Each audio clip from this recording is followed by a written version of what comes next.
और बढ़ते आगे, सूत्रों के हवाले से इस वक्त की बड़ी खबर आपको बता दें। इंडी गठबंधन के घटक दल की बैठक, आरजेडी और कांग्रेस के बीच बैठक, सीट बंटवारे को लेकर बैठक हुई है।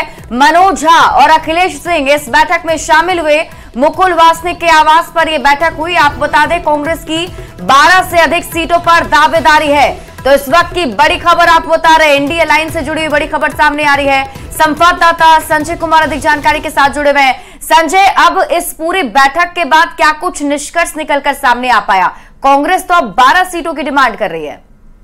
देखिए, निश्चित तौर पर मंगलवार को यह बैठक हुई और मुकुल वासनिक के आवास पर जो बैठक हुई, यह बैठक महागठबंधन के दोनों घटक दल जो है राजद और कांग्रेस महत्वपूर्ण मान रहे हैं। और जो सूत्र है वो बता रहे हैं कि कांग्रेस ने तकरीबन 1 दर्जन से अधिक सीटों, जिनकी संख्या 15 बताई जा रही है, 15 सीटों की मांग रखी है। लेकिन राष्ट्रीय जनता दल की तरफ से यह पूछा है कि आखिरकार आप इतनी सीटें मान रहे हैं तो इसका आधार क्या है, किस आधार पर आप 15 सीटों की डिमांड कर रहे हैं। इसके अलावा इस बैठक में प्रत्याशी जो खड़े किए जाएंगे उनकी सामाजिक और राजनीतिक पृष्ठभूमि, उस क्षेत्र की सामाजिक स्थिति तथा चुनाव जीतने की क्षमता को लेकर चर्चा की गई।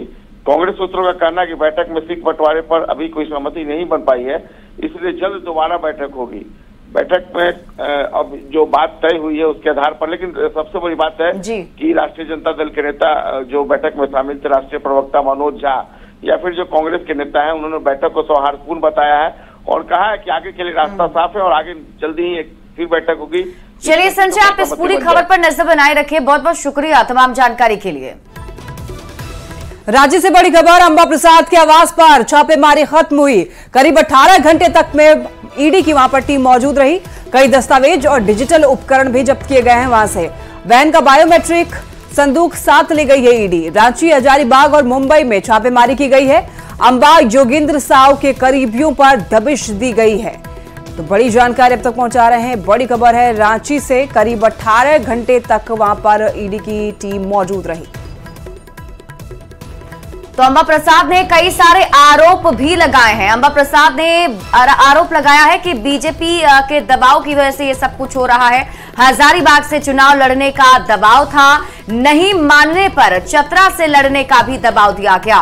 केंद्रीय एजेंसी से दबाव डालने का आरोप उन्होंने बीजेपी पर लगाया है। उन्होंने ये भी कहा कि बीजेपी की कठपुतली बनना पसंद नहीं करूंगी। छापे के दौरान टॉर्चर करने का भी आरोप अंबा प्रसाद ने लगाया है।